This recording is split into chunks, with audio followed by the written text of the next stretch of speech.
This is an Eye on Annapolis bonus podcast. Stephanie Boster McCannon is a Baltimore-based organizational psychologist, and today we're going to be discussing my personal state of disorganization, but not really. Actually, Stephanie was recently featured in Newsweek in a piece that was called Secrets to Happiness, and one of those secrets really caught my attention as I was reading it. It was all about music, and I want to thank you very much for joining us on the phone this morning, Stephanie, and welcome. Thank you. Thank you for having me. I am super excited to talk about everything today, particularly about music and being outdoors and anything else that comes up. Well, sounds good. Well, let's start off at the beginning. What the heck is an organizational psychologist? Now, are there any couches involved in this? No. And I'm so glad that you asked that question, because there is, a little bit of like you said, people don't know what an organizational psychologist is. So we are psychologists, we are scientists like other psychologists, but we're not clinical psychologists. Just like there are a lot of people that have a medical degree and they're technically doctors or physicians, but they don't necessarily see patients. They're maybe doing research or something else.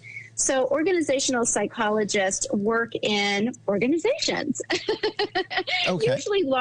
usually large ones.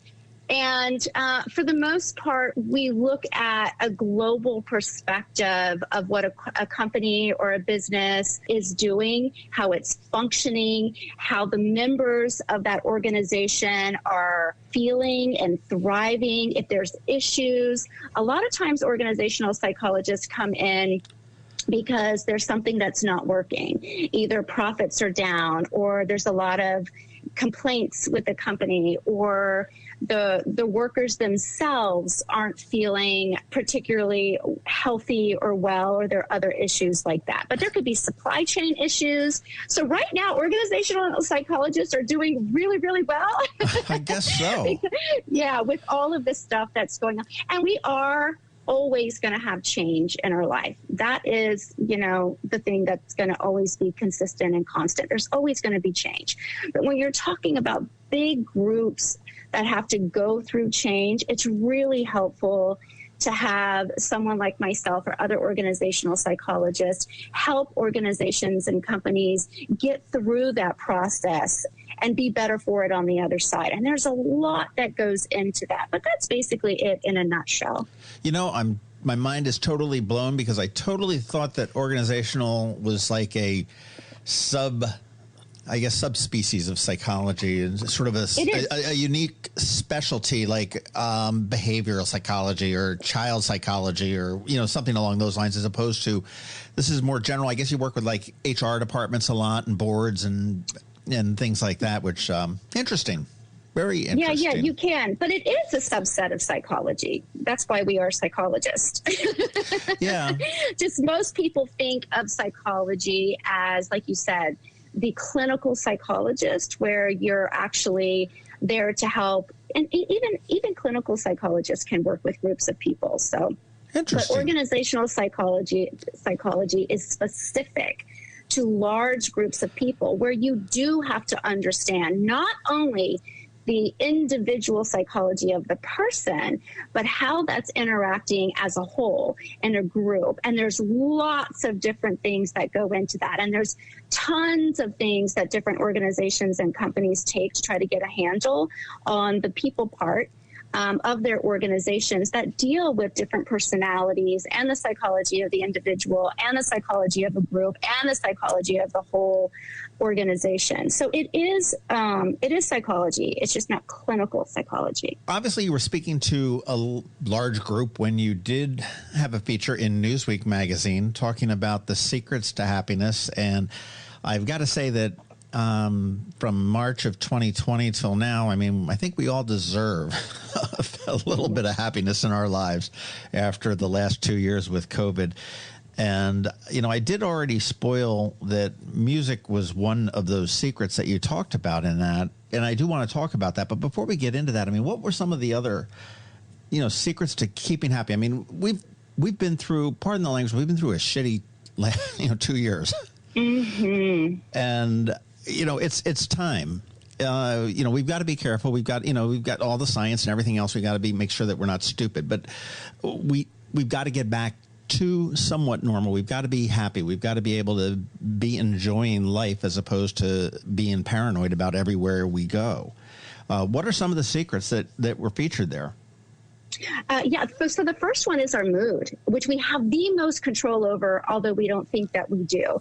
So I call it mood magic because it's up to us as an individual. And again, we can get into groups and large organizations as well. But for the Newsweek article, I was really pinpointing the wellness of the individual. So your mood magic depends on what makes you feel good. And that is different for each and every person. And our happiness stems from our mood. We know that sometimes we're grumpy or tired or all of these other things, but we can do something about those. So that was one of the things that I was looking at and something that I get my clients to go through, which is a vitamin P list. And the P was for pleasure. And I have them write at least 20 things that they enjoy doing, that you just purely do just for the heck of it because it makes you feel good. I give everybody permission. This is not something that your doctor necessarily wants you to do, or your spouse or your parents. And so it gives people permission to, number one, step back and think, I don't even know what I like to do. I don't know what makes me feel better or good. I don't know what elevates my mood. So it gives them permission to step back and think about that. And it also gives people permission to not have to say, oh, going to the gym elevates my mood, or what. It's like, sometimes that's not true. Sometimes playing a video game is elevating your mood. Be honest. And so I had some clients that had to work through that until they finally got to a point where they're like, you know what, these are my top 5 mood magic events or participations that I like to go to. And sometimes it is exercise. Sometimes it is playing tennis or those types of things. But so your mood was one. And food, of course, food. Right. Yeah. Food. We all know that. I mean, it could be sitting on the couch playing a video game too. Yes, so much that we can do to improve our mood. But, awareness is number one. That's true. Well, we are getting deep into festival season, certainly here down in Anne Arundel County, just your neighbor to the south a little bit. And it's actually really all over Maryland. And the hiatus for the last 2 years has really been pretty horrible because we haven't been able to get out. How does music have that much of an effect on us? And, how does it uplift us so much? Yeah, that's a really, really great question. And there's been so many advances in neuroscience that's looking at music, has been. And actually, it's being used in therapy in multiple ways, not just for kids that play, which, by the way, they did a study and that we're looking at children that were hospitalized, and they provided music therapy and play therapy. And by far, music therapy elevated the mood of these children, helped them feel happier, more alive, more energetic. It really did elevate them more than just playtime. So, and they've done other studies as well, even with infants, with different types of music. And of course, we could plug up all these electrodes and things like that. By the way, organizational psychologists get involved in that too. Right. So it's really fascinating, the research that shows the effects that music can have on a very, very basic level, neuroscientific level, with our hormones and cellular growth and structure and just our physiological responses to music. Is so important to our overall well-being. Well, I've seen a video, and I'm sure that you've seen it as well. There's a nonverbal, I'm presuming like an Alzheimer's patient, older gentleman that not talking anything, and somebody put a pair of headphones on him and started playing, music from his youth. And sure enough, the toes started to tap. And then, the head started to nod. And you could tell that there's a man that, essentially has no quality of life at this point. And the music was bringing that back to him for, that period of time. Yes, yes, yes. There's a book, Counterclockwise, I believe it's called, by Dr. Engler, and she basically did the same thing. She took these, although they were pretty healthy, but they were elderly people, volunteers, and she put them in a setting with their music that was from an era that they felt very emboldened and very healthy, and all of them improved. Every single one of them improved in some capacity just by being in an environment that felt good to them, where their memory remembered what it felt like to move to a certain beat or music. So there's so many reasons why we should be engaged in music more often. I'm a huge fan of really listening to good music. Put it in your ears on your drive to work. So much better than the news, by the way. Even the darkest song is better than the news today. Probably.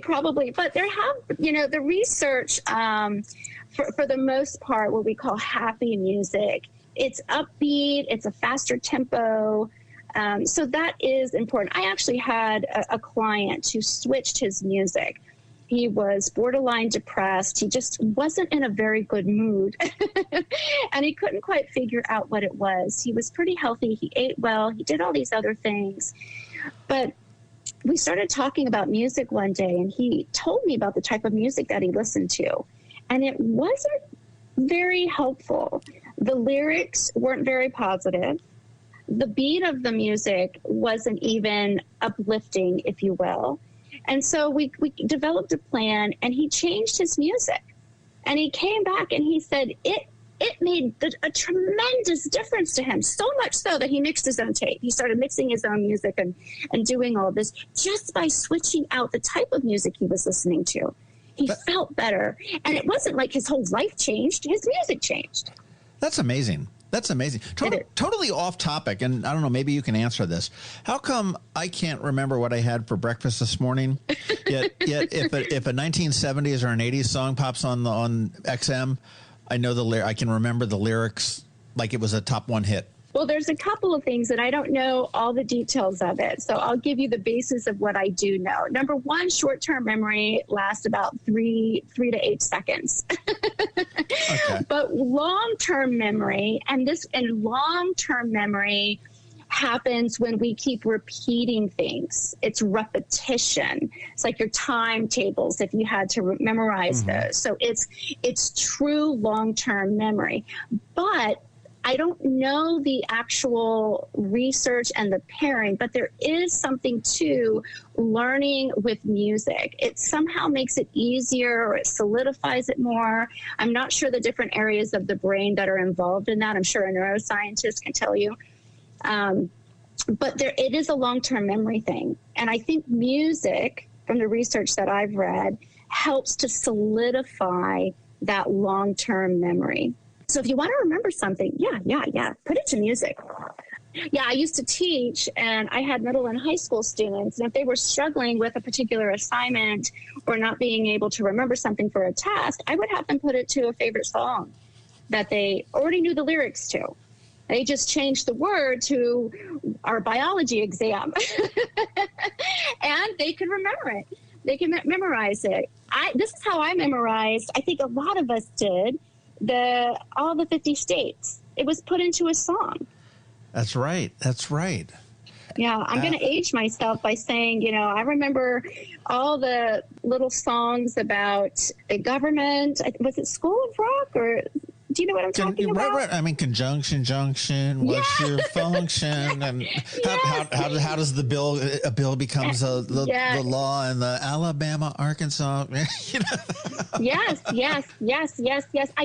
And I taught that to my children as much as I could too. But there is something, John, I think there is. I don't know the research, but I'm going to find out now. Well, that's true. It's amazing, though. We sit there in the car and we're driving, and it's like, how can I remember this song that was, in hindsight, a really crappy song of the 1970s, but yet I know every single lyric of it? I don't get it. The mind is a weird thing, that's for sure. It's a wonderful thing. Yeah. But they're not mutually exclusive. Weird and wonderful. I mean, that sounds like the motto of a theme park someplace. I don't know. That's. I think that would make a great music festival. Well, welcome to the weird and wonderful. They truly are out there. Well, I'll tell you, is it as we get out into the air? I mean, is it the music scene that's bringing it? Is it because we're out in the fresh air because we've been cooped up for so long, whether that be by governmental edict or just personal choice or an overabundance of caution, or is it sort of a combination of both that you think that really sort of tweaks our, what are they dopamine or endorphins or that, gets us up? Yes. That's what's elevating our mood. There's some primary neurotransmitters that we know help us feel better. This has been, a lot of research on depression and things like that have created a lot of rich research on, what makes us happy. I actually have a couple of chemical compounds on my wall, the chemical structure of happiness, peace, and love, because these neurotransmitters are so important to how we feel. And this is why I say we can do so much to help ourselves feel better and to elevate that mood. And we just were talking about music being one of them. The second is movement, or being out in nature is another one. So you put being outside in nature where you're able to move your body a little bit more freely if you choose to, and music, it's a winning combination. And you're absolutely right, John. We've been cooped up and it's not good for us at all. Being outside is another absolute beneficial thing to our overall health and well-being, and it strengthens our immune system. I know there's been a little bit of banter about not being outside for long periods of time. It actually creates more sickness, more disease, more depression, more not feeling good, all those things. So we have to be thinking about the more that we feel good, by the way, the more robust our immune system. This is why I'm a huge proponent in how people are feeling and what they can do about elevating that mood. It makes such a difference to your life. It makes a total difference between whether you're enjoying yourself or you're not enjoying yourself. And circumstances don't necessarily have to change. It could just be the way that you're now thinking about the circumstances or thinking about your job, because your mood is better. And there's a lot of neuroscience about not feeling good or feeling frustrated or angry or even scared and fearful. It shuts down different parts of our body, and it raises a cortisol level, which is a stress hormone. That affects our bodies in numerous ways, and it's not good. A little bit is good for us. It's a kick in the pants. We need a little bit of stress in our life. But prolonged stress is detrimental to our health. And this is why I'm so encouraging of people to monitor how they feel, because it makes such a difference on that cortisol level, on our stress level. And if you can turn up the tunes and feel better, go outside. Definitely. From all the stress that we've been under and the lockdown, if we can get outside and participate, I'm all for it. And it's actually safer to be outside and participate around others. I still like for people to maintain some social distancing. I have always been a proponent of hand washing. I think that should never go away. Sure. But it's really important for us to be outside as much as possible and try to recoup some of our happiness and connection. We're social creatures. We really need to be vibing it with other people. We certainly are. Well, I'll tell you, you also wrote a book called utilizing the middle part of your name, Bolster, but BolsterUp, the ultimate guide to becoming a happy, healthy human. And that's actually was #1 on Amazon's healthy living category. What we've discussed is a lot of that covered in the book. What's the book all about? Basically, it boils down to my 4 pillars of health and well-being. And we've covered a lot of that with our thinking and the things that we can do. So your thinking, your breathing is next. And again, music can help us with how we're breathing. It really does. And that all affects our stress level as well. And nourishment. Nourishment is not just about the food that you're eating. It's about nourishing your life, your relationships, And those are the things that we need to be working on, that we can absolutely do by getting outside and doing some of these festivals and things like that. And the last one is something that we don't get enough of, or we're getting too much or not in the right way, and that's rest. So thinking, breathing, nourishment, and rest. And you get in the ballpark of any of those, and you're going to feel so much better. You're going to have a much more robust immune system. You're going to be happier, healthier. You're going to live a more humane life. And it is about that connect. And people are like, why did you say human? I'm like, because being human is about that connection piece. I'm not asking anybody to do this in a box. We need to be able to do this in relationships within our families, within our neighborhoods, within our larger communities and organizations. So it's just a really quick read, by the way. It's not a thick book. There is some research in there for each of the topics that I cover, because most people want to know why. I was that annoying kid in school who the teacher's like, this is a fact you need to know. Why? Where did that come from? How do you know that? So kind of research has been in my back pocket all my life. That's why I am going to find out about the neuroscience of music and memory. Well, there you go. Well, your website is BolsterUp, and that's BolsterUp. And I guess Bolster is a maiden name?